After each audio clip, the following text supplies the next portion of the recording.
Halo pemirsa dimanapun berada, semoga Anda semua dalam keadaan sehat, bahagia, sejahtera, panjang umur dan senantiasa tetap semangat menjalani kehidupan ini. Jumpa lagi di update perkembangan terkini aktivitas Merapi, gunung berapi paling aktif yang terletak di perbatasan daerah istimewa Yogyakarta dan Jawa Tengah. Secara umum sampai hari ini Sabtu 13 Agustus 2022 aktivitas vulkanik gunung ini relatif masih tinggi. Meski demikian, kehidupan masyarakat di sekeliling gunung juga normal seperti biasanya.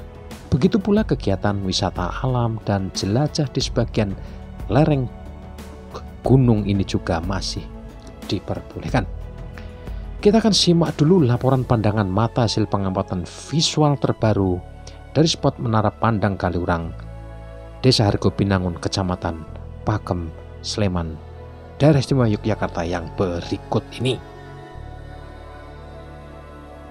Ya pemirsa, ini belum ada pukul 07, masih 06.34 kira-kira.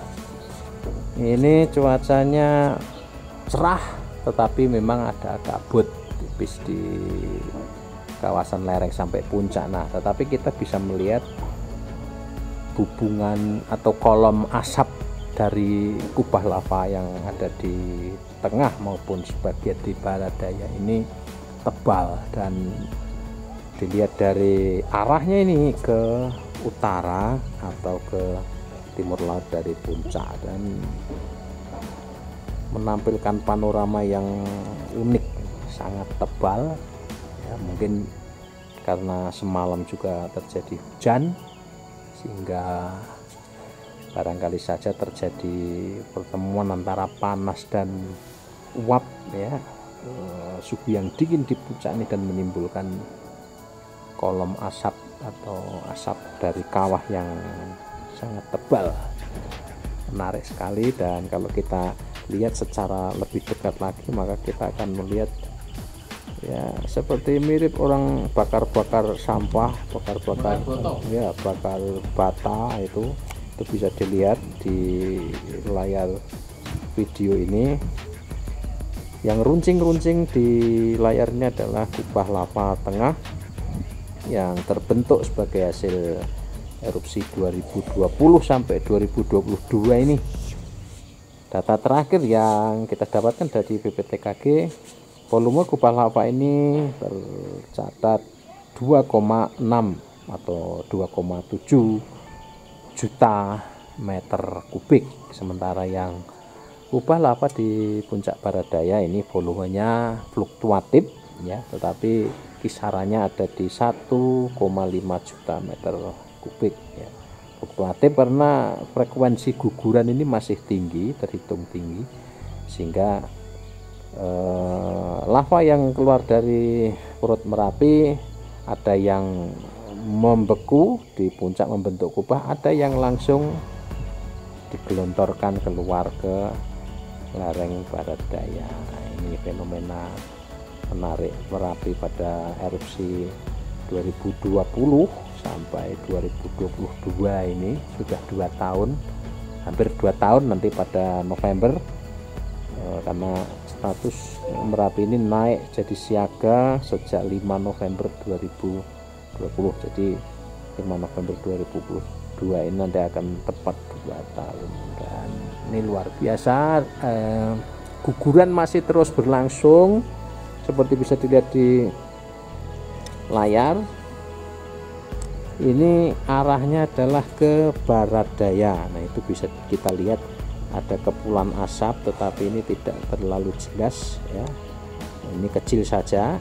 Ini frekuensinya intens, mengarah ke sektor barat daya, ke hulu kali Bebeng dan kali Kerasak di wilayah Kabupaten Magelang. Dan pekan lalu terjadi fenomena yang cukup menarik juga ketika terjadi longsor atau ambrolnya kubah lava lama di sektor barat laut yang mengarah ke hulu kali Senowo di wilayah Kabupaten Boyolali. Longsor, jadi ini single event ya, jadi hanya tunggal saja karena memang kubah lama sudah lapuk, kemudian mungkin ya karena tekanan atau beban, dan juga barangkali karena ada getaran juga, kegempaan di sekitarnya ini membuat material itu longsor dan menimbulkan luncuran sejauh maksimal 1,5 km atau 1.500 meter dari puncak barat laut. Tidak ada sesuatu yang signifikan yang ditimbulkan oleh longsoran itu, hanya masyarakat sempat terkejut saja karena tidak biasanya mengarah ke barat laut. Merapi ini per 13 Agustus 2022. Berikutnya kami sampaikan ringkasan laporan dan hasil evaluasi Balai Penyelidikan Pengembangan Teknologi Kebencanaan Geologi Yogyakarta periode pengamatan aktivitas Merapi 5 hingga 11 Agustus 2022. Ya, persis setahun lalu Merapi secara beruntun mengeluarkan guguran besar dan luncuran awan panas yang cukup spektakuler seperti bisa disaksikan di tayangan ini. Wah, ini ada awan panas ya, ada awan panas guguran yang lumayan gede, tampak gerombol-gerombol itu Pak Bina, tampak gerombol-gerombol gede itu. Jadi saudaraku, hari ini hari Selasa ya, bertepatan dengan 1 Suro ya, dan kita disuguhi guguran besar ya, masih meluncur ke arah barat, dan meskipun tidak terlalu utuh visualnya, namun kita bisa lihat pergerakan. Kita bisa melihat ini lidahnya sudah tidak terlihat ini di Turgo ini. Besar betul ini. Besar betul ya. Besar betul. Ini kita bisa lihat ini ya, ujungnya Pak ya. Ujungnya kelihatan, dan ini membubung ke angkasa ini kalau sudah. Ya, saudaraku yang berada di wilayah Magelang ya. Nah, ini kemungkinan memang akan ada jadi hujan abu ya. Hujan abu ini. Ini cukup besar. Nah, ini cukup beruntung kita tadi terbuka. Ya. Awannya agak membuka sedikit meskipun sekarang sudah bercampur dengan awan biasa ya. Ini debu vulkaniknya, luar biasa ini. Luar biasa besar, besar ya. Betul ini.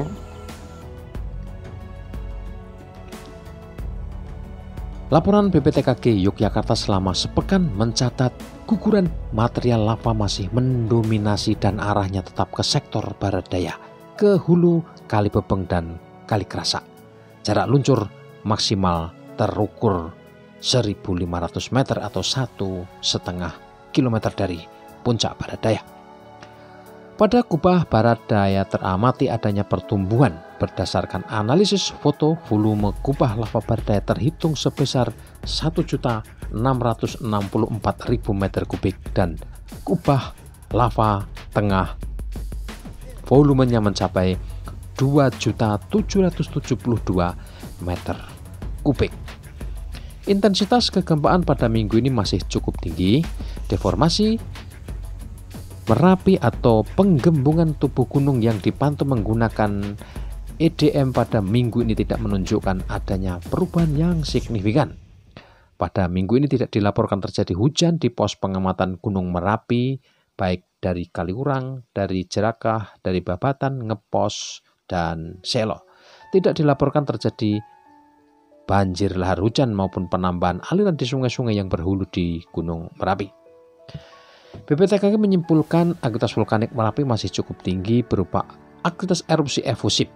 Status aktivitas ditetapkan tetap dalam level siaga. Ya, level ini ditetapkan sejak 5 November 2020. Kesimpulan yang kedua, potensi bahaya saat ini masih berupa guguran lava dan awan panas pada sektor selatan. Barat daya meliputi Sungai Boyong sejauh maksimal 5 km, Sungai Bedok, Kerasak, Bebeng sejauh maksimal 7 km. Pada sektor tenggara meliputi Sungai Woro di wilayah Klaten ini sejauh maksimal 3 km dan Sungai Gendol 5 km. Sedangkan lontaran material vulkanik bila terjadi letusan eksplosif dapat menjangkau radius 3 km dari puncak. Jadi ini letusan eksplosif itu meledak lah begitu ya, meletus dan kemudian bisa melemparkan material-material dalam ukuran dari debu sampai kerikil krakal begitu ya, eksplosif. Kesimpulan ketiga, masyarakat agar tidak melakukan kegiatan apapun di daerah potensi bahaya seperti yang disebutkan di atas itu di radius antara 3 sampai 7 km. Ini berupa langkah antisipasi untuk menghadapi gangguan akibat abu vulkanik dan erupsi serta mewaspadai bahaya lahar terutama saat terjadi hujan di seputar Merapi. Pemirsa, demikian info terkini Merapi. Tetap ikuti perkembangannya dan jangan mudah percaya info-info menyeramkan yang banyak berseliweran di sekitar kita. Pantau dan simak informasi dan update dari lembaga-lembaga terpercaya seperti PVMBG, BPTKG Yogyakarta, BPBD, BNPB, dan pemerintah masing-masing wilayah di sekitar Merapi, dan tentu saja dari kanal ini. Terima kasih sudah menyimak. Salam sehat dan salam tangguh. Dadah. Sampai jumpa di edisi berikutnya. Jangan lupa like, komen, dan subscribe.